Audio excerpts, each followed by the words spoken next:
friends. Today I have come up with a new topic of Indian startups. This is a very exciting topic, and you must have read this in the newspapers last week.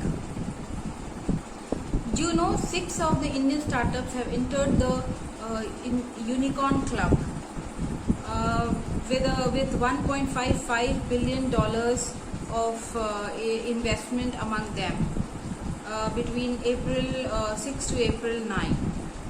Now, what is a unicorn? Unicorn is when a startup company reaches over at valuation of $1 billion. Then it is called a unicorn. Then it is given a unicorn status. The word unicorn, was coined by Alan Lee in 2018, and this animal is a mythical animal that he chose, and to represent this statistical rarity for such startups and the companies that reach that status. So in 2020, if you see, there were 12 unicorn that were born in India.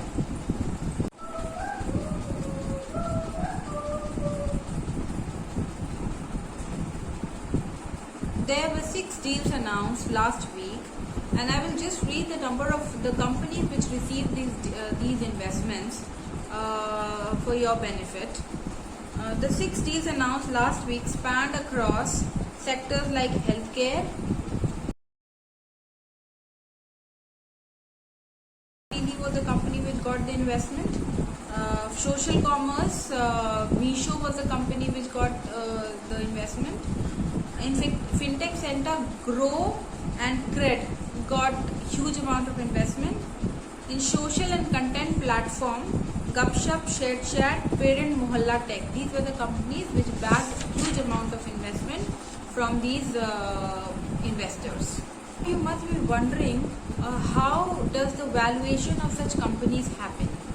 How the investors value these companies?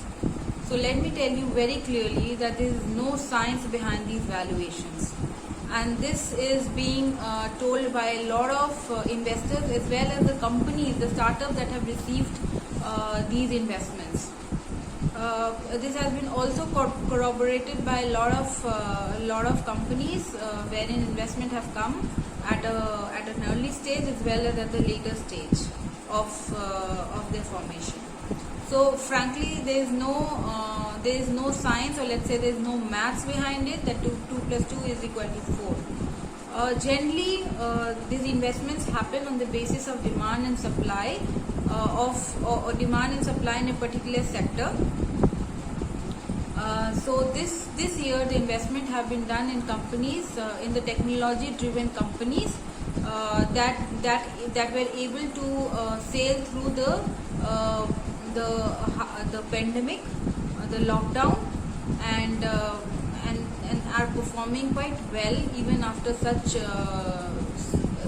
slowdown of the economy. Okay, by September and October, it was quite clear that these technology-driven companies would weather the pandemic very well, and then the floodgates of investment started actually opening. So why they are investing in such companies or technology companies are because they feel that these companies have done very well through these have done very well while lockdown and this pandemic, and their fundamentals are strong, and therefore they are doing quite well. So they are investing in such companies because they feel that in short and medium term the returns would be very high for them. The second reason why they are investing is FOMO. FOMO is nothing but fear of missing out. So they feel that this is the right time when they should invest in such companies so that they get higher stakes in such companies at a later stage. The third area where they are investing a lot are the SaaS companies, the software companies. There the stickiness of revenue is quite high. So they again they feel that such companies will perform very well in the long term. The fourth type of company where they are investing are the consumer companies. Consumer companies, the stickiness, the consumer companies has winner take all characteristics, both and they seem to be very valuable in the mid and long term perspective.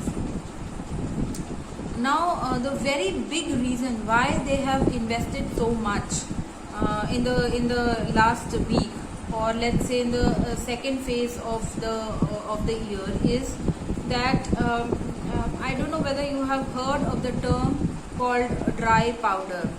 So what is dry powder? It's just a slang used for the liquidity of money. So what has happened right now is that because of this pandemic, these investors are having huge amount of cash or liquidity with them. So because the liquidity is so high with them, they are looking for better investments. So as you know, at this time it's very risky to invest in stock markets. Actually, the stock markets have gone down recently when the pandemic was announced, and the companies were not performing well.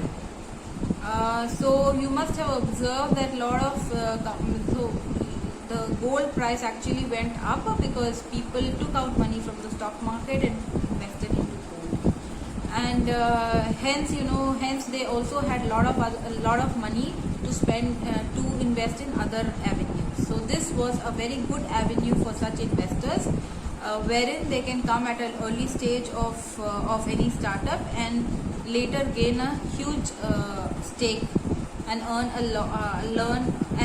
lot at a later stage of the company.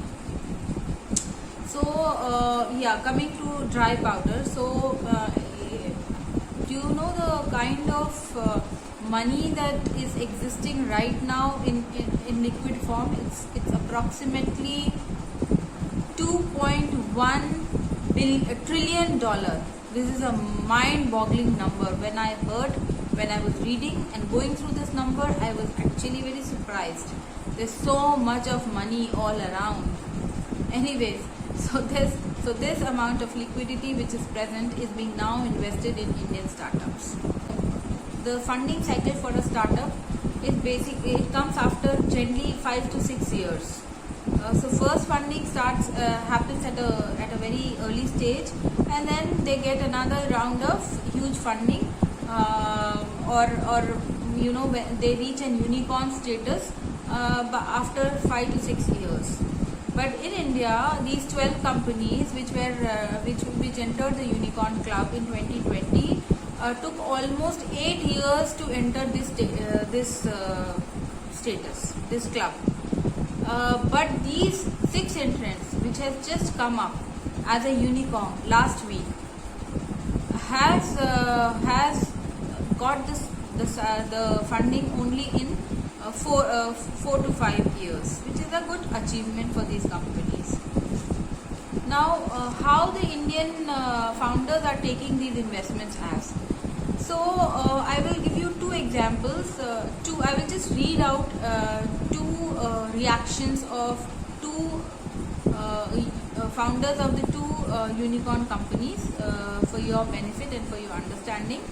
The first one comes from Vidit Atre of Meesho, and he has said to the team, it's a sign of validation and a sign of a larger responsibility being put on our shoulders, and a belief that we can pull off our ambitious vision of bringing 100 million small business online. It is all exciting and inspiring for everyone, and we are enjoying that.